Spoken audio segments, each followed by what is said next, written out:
What's up, y'all? Welcome back to my channel. Welcome back to my channel. And in this video, I've come to the conclusion of something. Y'all, I be in my head. I be in my own head. I be in my own way. I'm very self-criticism be throughout the roof, if you asking me. But so I'm working on that. Let me put it like that. So with that being said, I think I'm going to bring back my law stuff. Now, don't shoot the messenger. But the reason why I think I'm gonna do it anyway is because, to be honest, y'all, like, I just be wanting everything in one place. All that different email and upload to a whole different YouTube. Y'all, I be struggling trying to upload now. I ain't even gonna lie. And it's not because I don't want to. It just be a lot going on. Sometimes I wrestle with whether or not I want to be back, like, because I tell you all the time, I'm not no content creator and I'm not really striving to be one. I just like to share certain things. So anything that I'm learning, I want to share with other people because it can help them out. So that's really just what it is. I just like to share and then go. I don't really like the whole hold that social media has on people. So for me, really, I really want to be in a house. Or not in a house, but I really just want to be behind closed doors and not in front of a camera. But I be feeling like God be telling me to kind of put myself out there more as far as, or like just put what I know out there. So I'm trying to be obedient, but at the same time, I'm like, I don't know. I like sharing. I just don't like the content creation of it all. I don't like the pressure behind it. I don't like having to sit and think of content. So I'm not going to do it. It's just, that's not going to be me. I have to stay true to myself. And part of that is only uploading when I have something to upload. So I'm usually more quiet, more reserved, play the background scene. I don't really want to do I really don't want to do the in front of the scene. So anyway, I say all that to say, I think I'm gonna bring my law stuff back because I just want everything in one place. I feel like if it's for somebody to reach, it's gonna reach them anyway. Like, God's gonna show it to them anyway, regardless if it's on this channel or another channel. So I'm just gonna do that. I know I said I was gonna put it all on another channel, and I had started to, but I felt like I was not keeping up with uploading. And sometimes when I get updates, I'll just record the video right quick and then want to hit upload, and then I gotta switch accounts. Like, yeah, that might not sound like a lot, but to a person who really just want to be, I really don't want to be, to a person who just really want to share and go, it's a little different. I don't know. Maybe it's just me, maybe it's not. But I'm just sitting here to tell y'all that I'm coming back, but I'm coming back with, I'm coming back. I am bringing all the law stuff back that I'm doing. That's it. So with that being said, I want to share with y'all an update on my case, on one of my cases. So I don't know what my last update, y'all, was, but I have 2 cases in arbitration right now. Both of them are still ongoing. One this was the one that was dismissed, but it wound up, God is so good. God is so good. God is so good. So it got dismissed, but God gave me a strategy literally a month after, which is crazy because the strategy always been there. I just was never like paying it no real mind because I was trying to do things, I guess, my way to say. So I was trying to do things differently, and God gave me a strategy literally a month later, to the point where now I can open that case back up. So to make a long story short, just to give you the gist of it, because you can go back on my videos from before. But anyway, with this case, they got it dismissed based off of a lie that they told. So I'm like, well, they're lying. And I showed the proof that they were lying from a document that they generated that they sent to me. So then I sent it to them. I sent it to the arbitrator, and the arbitrator was like, well, now submit an affidavit because the affidavit is supposed to hold weight. So in the affidavit, that's where they lied at. So they got the case dismissed. But she left it without prejudice on the end of, once something occurs, then I can come back and I can do what you call an action to an account. Basically, I can get the full accounting of said item so that they can, it could be reviewed to make sure that it was done in a commercially reasonable manner, right? So I'm like, when you dismiss the case, I'm like, God, how am I going to prove that this was done in a commercially reasonable manner? So I was kind of in my feelings about it. And then I was like, you know what? I'm not gonna worry about it. I'm gonna just go ahead and go after the debt collectors. Like because this one is an original creditor, so it's not a debt collector. So I'm like, I'm gonna just go ahead and do my own thing on this side, not even realizing that was the whole strategy the whole time. Because that brought up, like it resurfaced, or that was the strategy that God gave me to be able to open this case back up. Right, so I just got it open back up. Or I just filed it. I'll put it like that. I just filed it in arbitration, but the thing is, they had sued me in state court. So this how you know. This how you know I'm right at the sweet spot. But God is so good because y'all, they literally gave me like God gave it like yo. Okay, hold on. Cause y'all, I could talk about this all day. I promise you I can. But okay. So let me back up. Cause my mind be going a mile a minute. Okay, so God gave me the strategy to open this case back up. I wind up doing that, right? In the midst of me doing that, they wind up suing me in state court for the same balance, right? But the thing is, we already have an arbitration clause, number one, and the arbitrator had reserved the right for me to come back once that happens. So them suing me is them um is essentially them stating that that is the final accounting, meaning that the said item had been sold. And that's all I needed to open the case back up in arbitration. So that means arbitration has the jurisdiction. The state court don't have the jurisdiction, which means they never should even have filed the state court. But they did that to try to that like a tactic to try to get back at me because they mad that I'm about to get this case back on the docket, right? So so the so when they filed the state court, I'm like, well, I'm waiting for their answer because I had filed a CFPB complaint and that's federal. So I went to go file the answer. And I mean, I was waiting to file an answer for the state court, but they wind up answering my CFPB complaint ahead of time, right? But when they did sue me in the state court, y'all, I took it up a notch. I said, oh, y'all want to put pressure on me and put pressure back on you. So what I did was I wind up telling. I wind up writing them. I did two things. I wound up writing them a letter stating, basically trying to figure out if they're going to hold their position that they held with the affidavit, right? So I'm like, oh, well, if you're saying that your affidavit is true, then that means that I should still be able to redeem because you can still be able to redeem up until point of sale, right? So they said no sale happened. So I'm like, it did happen. So, okay. So when I did that, I sent them a letter basically stating, hey, can you give me the disposition details of this item because if it's still available, I would like to know what my options are. I really don't want to know my options. I just want them to conform to a narrative. I want them to pick the narrative and stand on it because they lied on the first time. So they took the position in the CFPB. They basically said that it was a mere discrepancy with the date for an affidavit or in the affidavit, right? But that's a lie because in the affidavit it wasn't a date discrepancy. They literally said we are still in possession of this item. The lady who responded to the CFPB complaint is saying it's a date discrepancy. You cannot mix that up. You can't mix, oh, we're still in possession, but at the same time it was sold on such and such date. Mind you, they said, and that wasn't even all of it. They said we are still in position, or we are still in possession of this item, and we do not intend on disposing of this item until arbitration has been concluded, right? You cannot get that mixed up with an actual date. Like, no, there's no miscommunication here. Like, what are we talking about?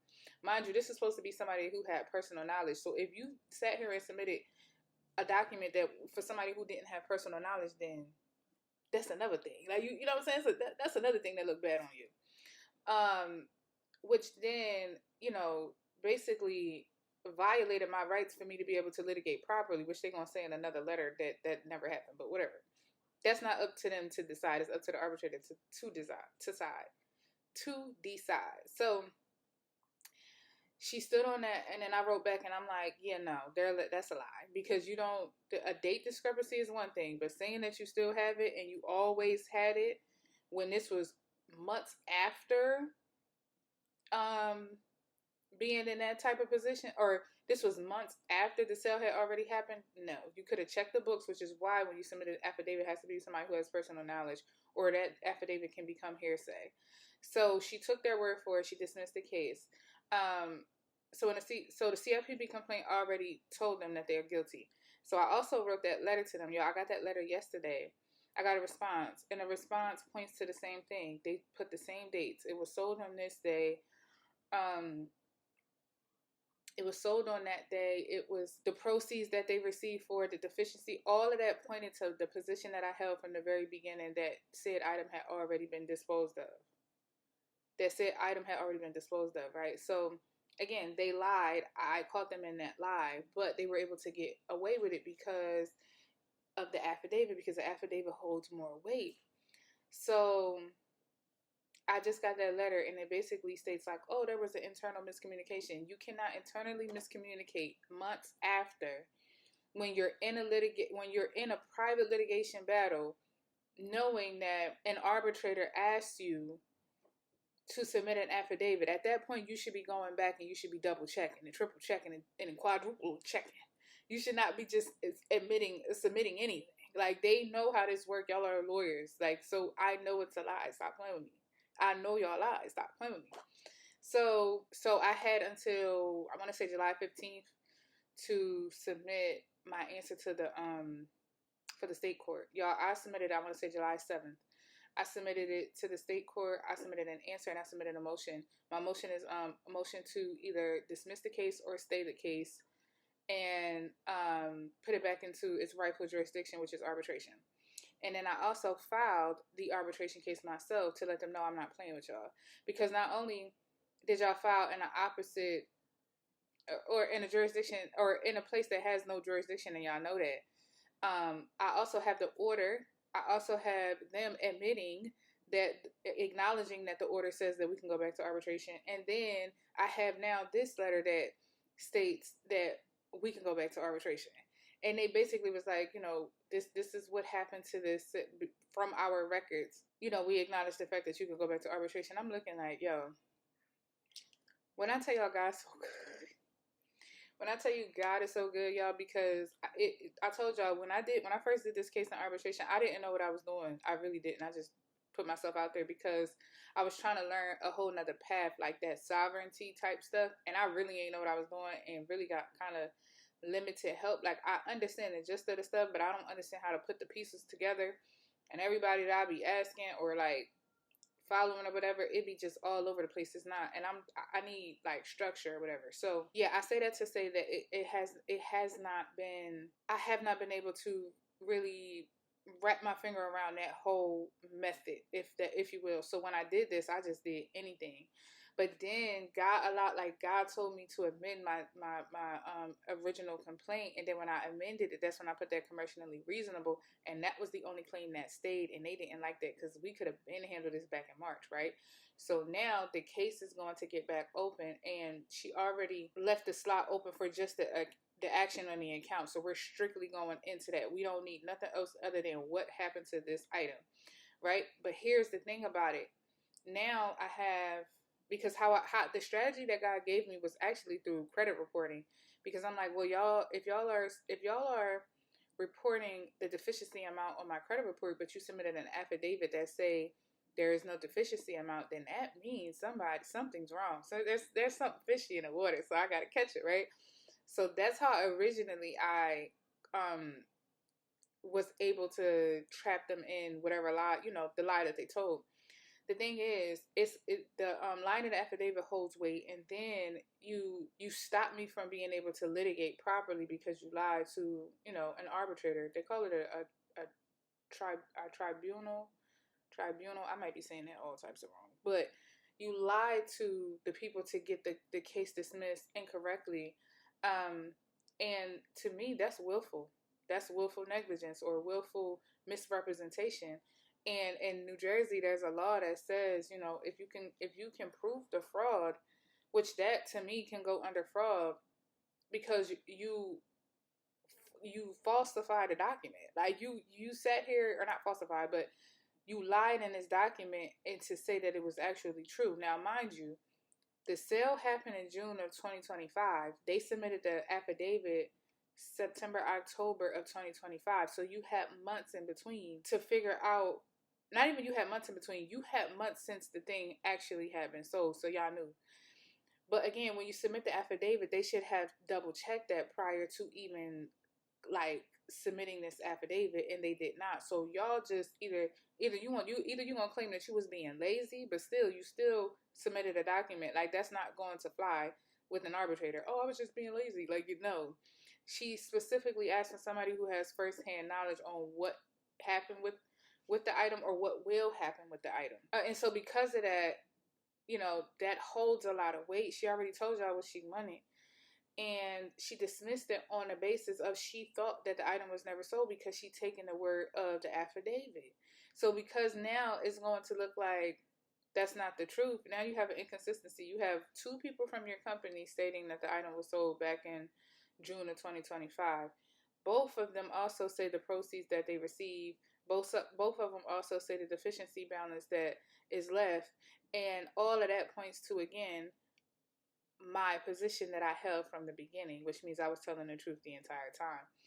Then if you can prove, you know, the fraud part, then based on a UCC code, y'all, I automatically get 10% of the original dollar amount, like of the original dollar amount plus whatever the deficiency is, automatically, y'all. So it's a no-brainer. As soon as I prove, which I have all of the proof, there's really no proof. The proof is in the pudding because it's your word against your word. When I put all of that together and paint the picture for the arbitrator that not only did they lie to get the case dismissed, now they also have submitted to two agencies. Well, no, not two agencies, but one agency that pointed to my position, and then the second one came directly from their company that pointed to my position, and then thirdly, they tried to sue me in state court and remove the jurisdiction, which is something that y'all not supposed to do, and you should know that as a law firm. So that picture has painted itself. I literally, like, that's why I say God is so good, because I literally had to do nothing but take the puzzle pieces and put them together. I just had to figure out how to take the puzzle pieces and put them together because I had the puzzle pieces. I had all of them. So now you got to explain your word. You can't be like, oh, it's a mere mistake. You can't say there's a mistake if you're saying that the item is with you right now. That would be something that you would have to go look for sure, to show, okay, item is, and let me make sure, because this lady, you know, we have to submit an affidavit. And plus, again, this is supposed to be somebody who has personal knowledge. So off the rip, y'all, the amount that I'm already entitled to, which is statutory, I don't even have to prove that. But again, it's already proven. This is from this UCC code for my right to action. Off the rip, that dollar amount, y'all, is more than a deficiency balance. So you're already going to be in a deficit. Then if I could prove the fraud, or if it falls, if they are found liable under the New Jersey Consumer Fraud Act, that's 3 times the damages. And all I'm going to say is, you know what I'm saying? All I'm going to say is, and on top of emotional distress, on top of my time wasted, on top of me having to litigate, all I'm going to say is, if I was awarded just the statutory and then 3 times that amount, I didn't even think about this, y'all. I didn't even think about this. That's literally, y'all, that's literally around the same amount of said item. I'm going to put it like that. Around the same amount of said item, which would mean that's mine anyway. That's my, you could have just left my item alone and we would have been fine. Because now, and then on top of that, y'all, when they go to arbitration, in my contract, it says for arbitration that we both would pay for the initial filing fee, but then if they are found that they have to pay for the other fees, which they will be because they was found the first time to pay for them. The fees for the first time, y'all, was $6,000. Now we're adding a whole nother $6,000, y'all. When I tell you, I'm finna be up. Because again, y'all, based off of just the statutory damages, just off of the law itself, the full amount I can be awarded of the deficiency, meaning I won't owe it. And then I get 10% of the full amount, which is already, like I said, more than what the deficiency is, right? That's just the award right there. Or because it says that if they are found that way, you can either have a reduced amount or a or they are barred from trying to collect the full amount, y'all. So again, if that number is determined and then that falls under the treble damages, that's 3 times that amount. And that's willful, like non-compliance and willful misrepresentation, because and the reason why I can prove that it's willful is because the item was sold in June of 2025. The item was sold in June of 2025. They submitted that affidavit in September. So y'all had all that time in between to know what happened to said item. Then you had the time that the arbitrator gave you to submit the document, because she wanted it, I think, within like a week or so, whatever the case is. So you sat and you typed that up. You didn't go double check again. So when you open them books and them books say that it matches everything that I've been saying, that means y'all knew from Jump Street that the item was never in y'all possession. And y'all willingly put in an affidavit that holds all the weight that y'all still had it, and y'all do not plan on letting it go until this has been concluded, which is in March, which means the item should have now, which means you would have to say that the item has been sold as of March of 2025, and they cannot do that. Because even if you wanted to cook the books, let's just say you wanted to be even more sneaky and cook the books, you already have on 2 occasions your company stating the time and the place of when said item was disposed of. There's no way you're going to have two of your company, 2 people from your company stating the same thing, and y'all are the only ones that's stating something else. When I tell y'all, God literally handed me this case on a silver platter.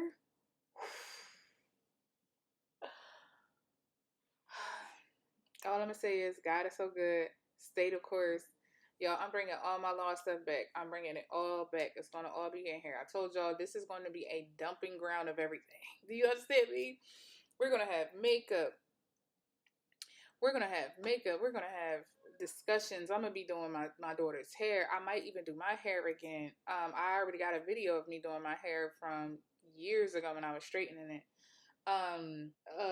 Little vloggy videos. You're gonna get some if I start a business. Like, I'm finna just put everything on here, and y'all just gonna have to like it. If you don't like it, then I'm just not gonna be your cup of tea. You know what I'm saying? But that's fine with me, because I want to keep everything in the same place. I'm not doing this for somebody. I'm not doing this for recognition or nothing like that. Like I said, if it's something that I know that can help somebody else, I'm willing to put that information out there. That's just how I look at it.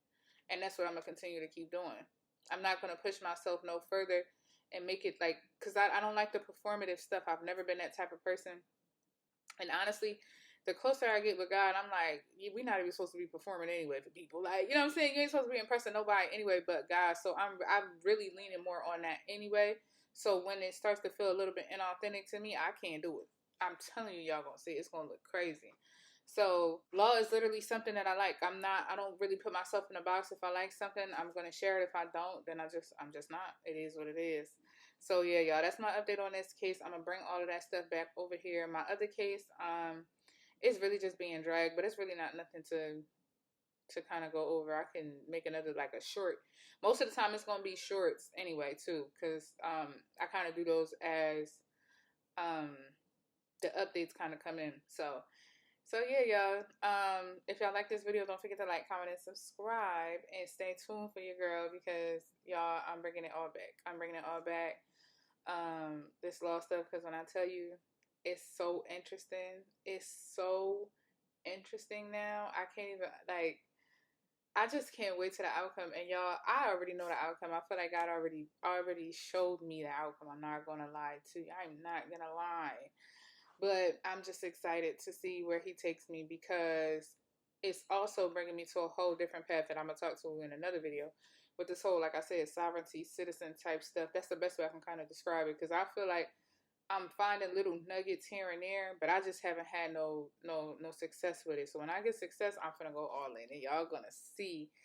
Because I like to, when I get information, I like to, in my head, break it down in its simplest form, so that when I'm telling somebody, I'm telling them like they in high school, so that like the easiest way that you can understand it, but at the same time very informative. So I have to get it first for me to be able to do that.